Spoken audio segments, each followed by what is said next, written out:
గోవు పాలు ఇస్తుంది, పాలు పెరుగు చేస్తాం, నెయ్యి వస్తుంది, నెయ్యి తింటాం, పాలు తింటాం, వెన్న తింటాం, పెరుగు తింటాం. ఇవన్నీ అటు పక్కన పెడితే ఓన్లీ గోమూత్రము, గోవు పేడతో మనం ఏం చేస్తున్నాం? గోబర్ గ్యాస్ తయారు చేసుకోవచ్చు.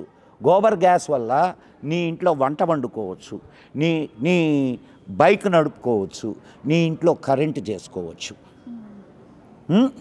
అండ్ నీకు దీనివల్ల పెట్రోలు ఆదా అవుతుందా? పెట్రోల్ ఆదా కావడం వలన పెట్రోల్ను నువ్వు వాడడంలా అంటే ఆ మేరకు డాలర్ల ఖర్చు తగ్గినట్లేనా కాదా? అవునా? సో అండ్ అది ఇచ్చే మూత్రము స్లర్జ్ అంటారు. అంటే ఈ గ్యాస్ తీసిన తర్వాత మిగిలిన దాన్ని సర్జ్ అంటారు.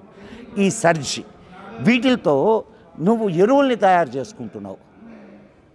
సో నువ్వు ఎరువులకు కూడా ఈరోజు మనం యూరియా మనం విదేశాల నుంచి తెచ్చుకుంటున్నాం కదా, విదేశాల నుంచి తెచ్చుకుంటున్నాం యూరియా. సో ఆ ఖర్చు తగ్గినట్లేనా? ఇట్లా ఈ మొత్తం కాస్ట్ని లెక్కేస్తే పాలు అనేది అడిషనల్, అవి bonus. Actual benefit, actual profit is ఆవు పేడ, మూత్రం, ఆవు పాలు బోనస్. సో నీకు దీనివల్ల వాళ్ళన్నీ క్యాల్కులేట్ చేశారు. క్యాల్కులేట్ చేసి ఎంత మిగులుతుంది, ఒక్క ఆవును చాకడం వల్ల ఎంత ఆదాయం, ఎంతకాలం బ్రతుకుతుంది ఒక ఆవు. తన జీవితకాలం 18 నుంచి 25 సంవత్సరాలు. సో 18 నుంచి 25 సంవత్సరాలలో నీకు ఒక ఆవు 1,20,00,000 రూపాయలు ఇస్తుంది. దీనికి 7 జడ్జీల ధర్మాసనం ఏకగ్రీవంగా ఒప్పుకున్నది. 7 జడ్జీల ధర్మాసనం ఒప్పుకొని ఇచ్చిన తీర్పు ఏమిటో తెలుసా? తీర్పు వినాలి, ఎందుకనంటే నువ్వు అడిగిన ప్రశ్నకు నేను ఇంత సమాధానం చెప్పాల్సి వచ్చింది.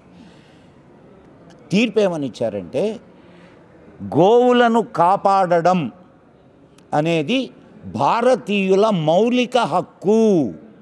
గోవుల్ని కాపాడడం నీ మౌలిక హక్కా కాదా?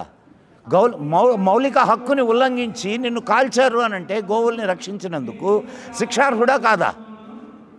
అసలు ఆయుధాల నిరాయుధీకరణ చట్టం ఒకటి ఉన్నది తెలుసా మీకు?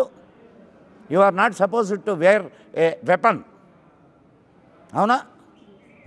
ఆ చట్టం కింద అతను తుపాకీతో కాల్చాడు.